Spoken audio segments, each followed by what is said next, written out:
Yes, class 5. Have you been practicing the long division? Did you do these sums that I gave you to do? I have given you the answers. See, for question number 3, this is the answer. And for question number 4, this is the answer. Now let us do what we will be doing today.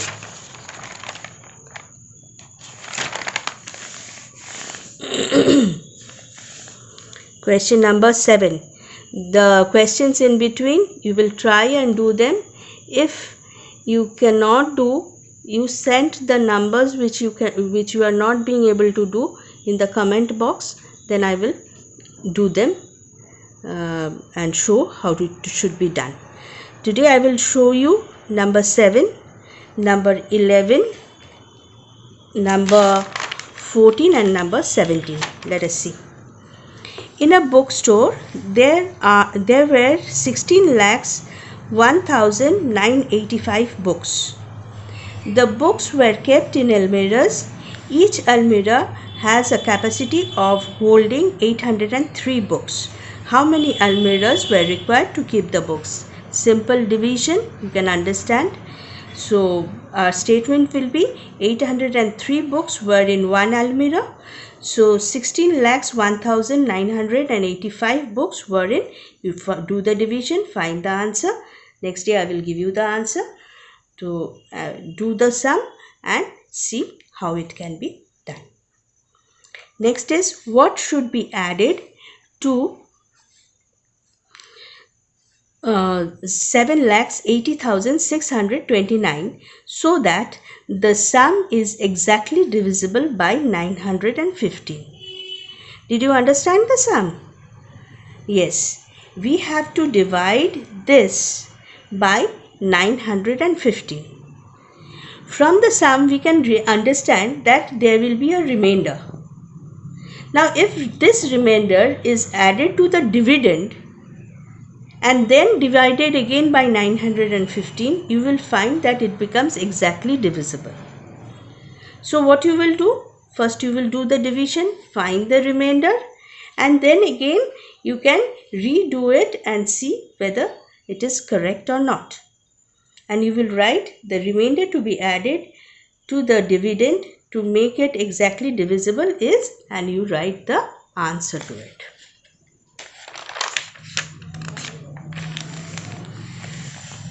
Question number 14. This is question number 14. A farmer produced 47,581 oranges of one kind and 64,899 oranges of another kind. He mixed and packed them in 296 boxes. How many oranges did he pack in a box? So, two different types of oranges are given. Which were mixed means which were added. So, you will add and find the total number of oranges.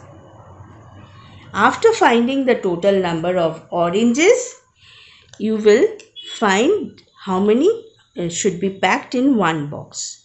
So, in 296 boxes, this total number will go down.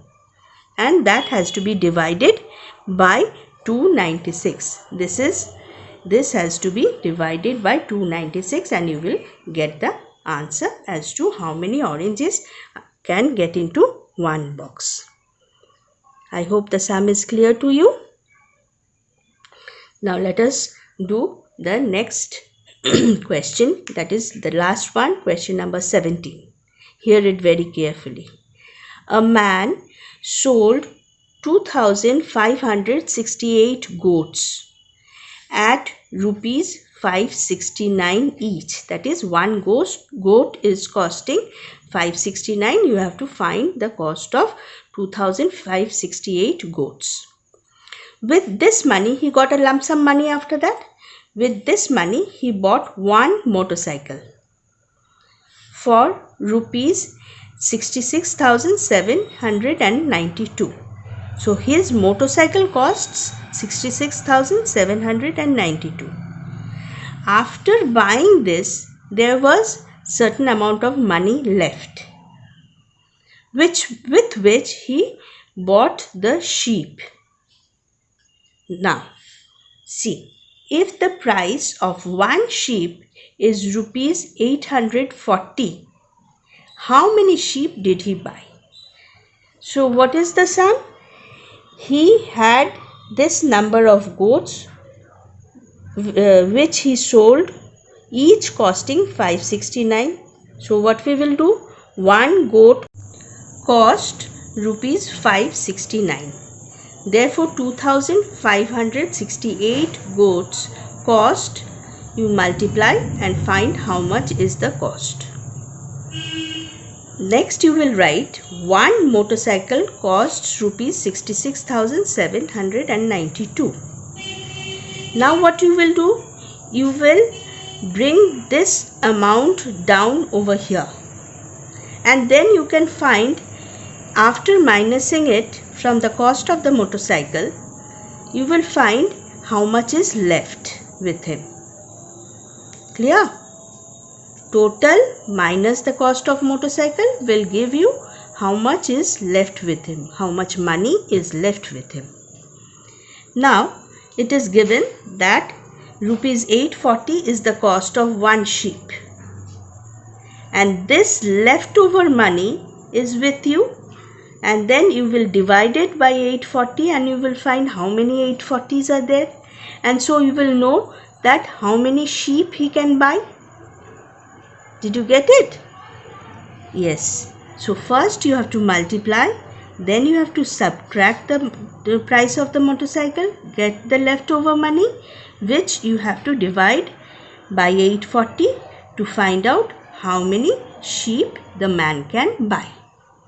I hope you understood the sum and you will be able to do it clearly. I will give you the answers next afterwards, but you try out all the rest of the sums of this chapter. If by any chance you cannot do any sum, please give it in the comment box. I will find and I will show you. Thank you, children.